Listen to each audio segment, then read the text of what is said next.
경상북도 문화원 연합회는 22일 제55차 정기총회 본회의에 앞서 일본의 다케시마의 날 규탄 결의 대회를 개최했습니다. 박영환 국민의힘 경북도 의원이 오는 6월 1일 실시되는 전국 동시지방선거에 영천시장 출마를 공식 선언했습니다. 일선군이 행정안전부의 2022 주민생활 현장의 공공서비스 연계 강화 공모사업에 선정됐습니다. 영양군 농업기술센터가 지난 21일 농업산학협동심의회를 열고 올해 농촌진흥 시범사업 대상자를 선정했습니다.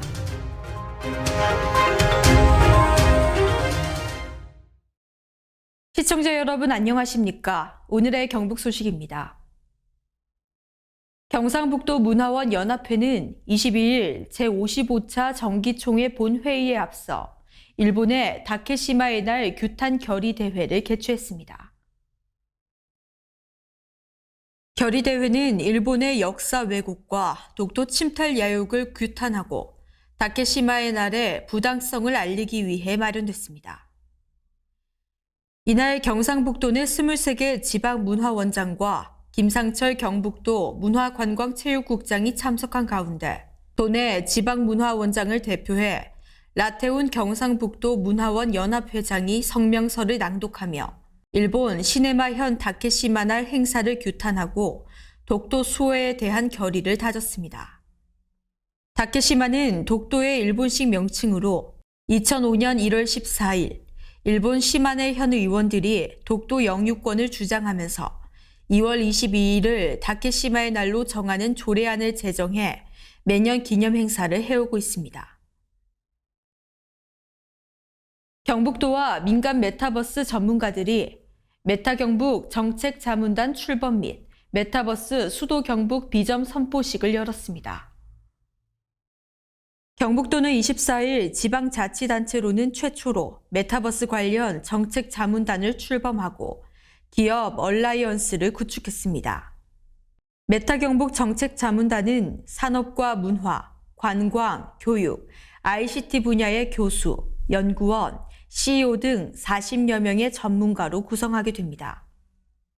정책자문단은 메타버스 전략과제인 기획 발굴, 산업기술 동향 공유, 연구 지원 등 메타버스 수도 경북 조성을 위한 브레인 역할을 하게 됩니다. 얼라이언스는 메타버스 산업 생태계 발전을 위한 민관 협력 체계로 메타버스 및 ICT 기업 중심으로 운영되며 기업이 메타버스 프로젝트를 주도하고 경북도가 뒷받침하는 체계로 도 내외 50여 개 기업도 참여했습니다.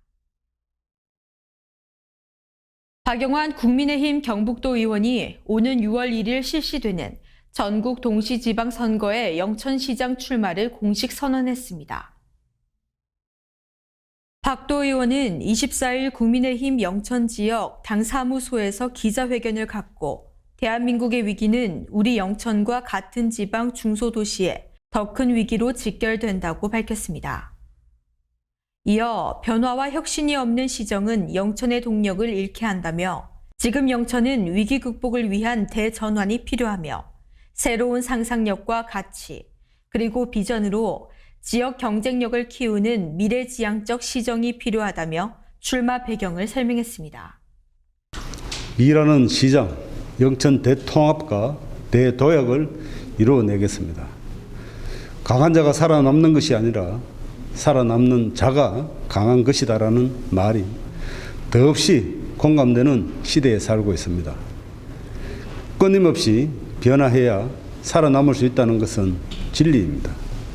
변화와 혁신이 없는 시정은 우리 영천의 동력을 잃어가게 할 것입니다.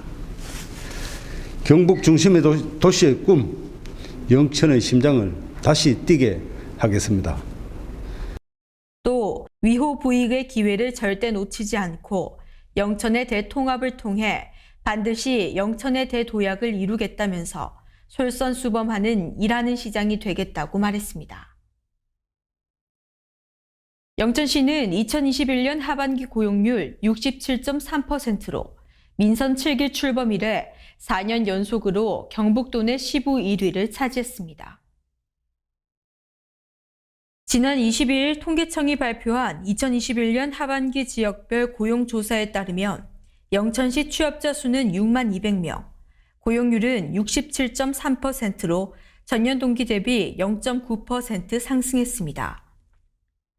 실업률은 1.9%로 전년 동기 대비 0.8% 하락해 코로나19 고용 위기 속에서도 일자리 창출에 큰 성과를 달성했습니다.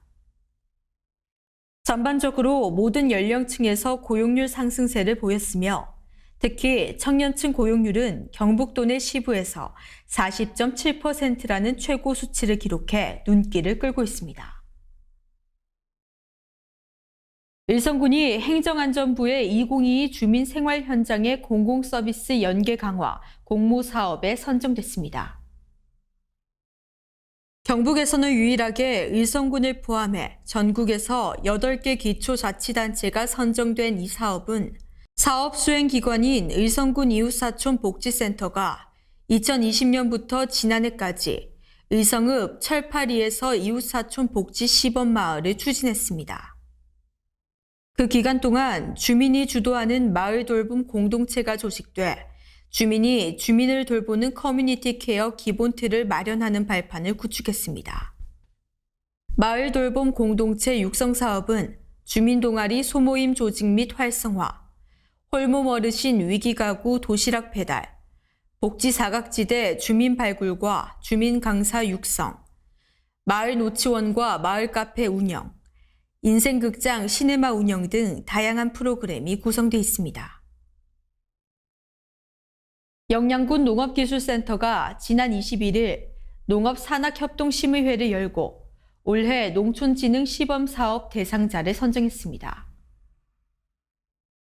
이번 심의회에서는 작물 환경 분야, 채소 원예 분야 등 2022년 농촌진흥 시범사업 5개 분야 28개 사업 안건이 상정됐습니다.